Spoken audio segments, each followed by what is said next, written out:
Hey everybody, in today's video I'm going to be talking about maximize conversion value bidding in Google Ads. So this is one of the automated bidding strategies that's available inside of the platform. And so in addition to that, I'm going to also be covering when it's the best to use it, how to use it, what to expect from it, and I'm also going to show you some real common errors that I see that you can avoid.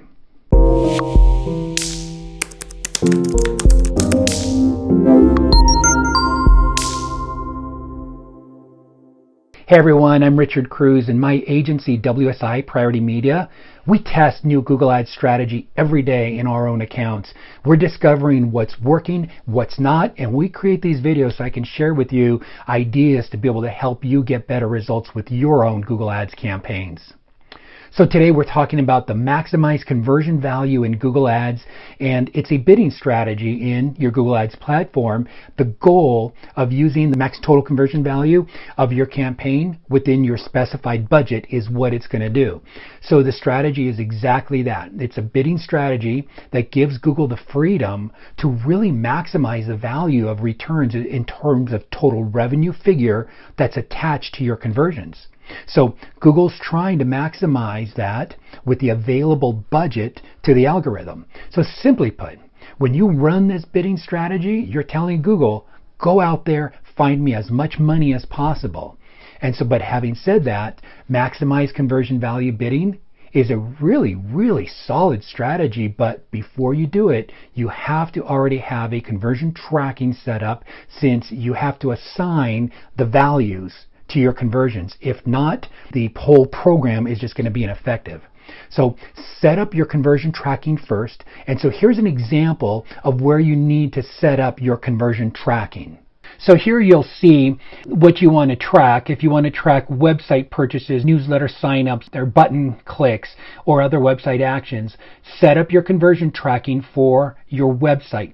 When you're setting up your conversion tracking, use Google Analytics, but I really highly recommend that you also are using Tag Manager. It is so much easier to be able to manage your campaigns inside of Tag Manager. So if you are tracking for phone calls, what you want to do is you want to track for phone calls from ads, from a number on your website, or from the clickable link inside of the mobile ads, obviously. One tool that I use is CallRail for call recording. I think it's just an awesome tool because you want to get conversions, but you also really, when it comes to phone calls, be paying attention to the quality of your conversions.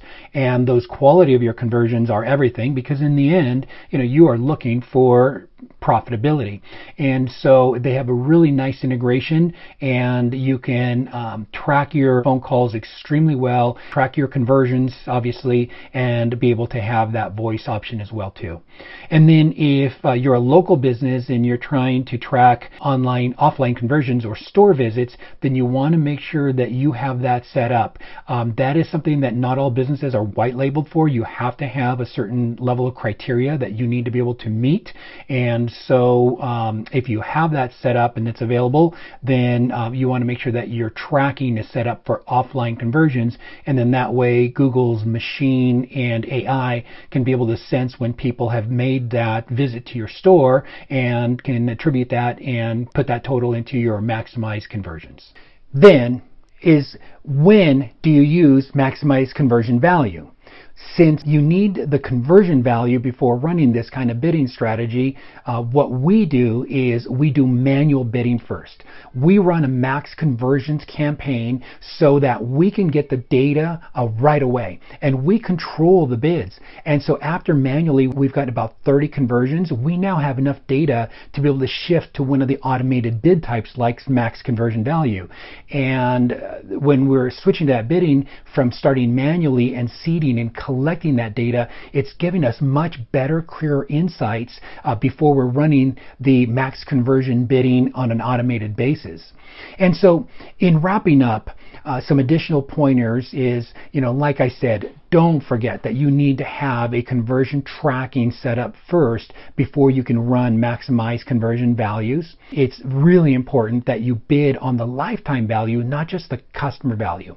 See, a big mistake that I see is many advertisers, they will go out and bid on customer value. So for example, you're a medical weight loss clinic and you have a customer value of $800, but after upsells, cross-sells, repeat sales, and referrals, the customer value is really $1,700 lifetime value. So I can bid confidently on lifetime value, and you're never going to compete with me in the auction. I'm going to walk with the best leads and the lion's share of the market because I'm basing my bidding decisions based on lifetime value.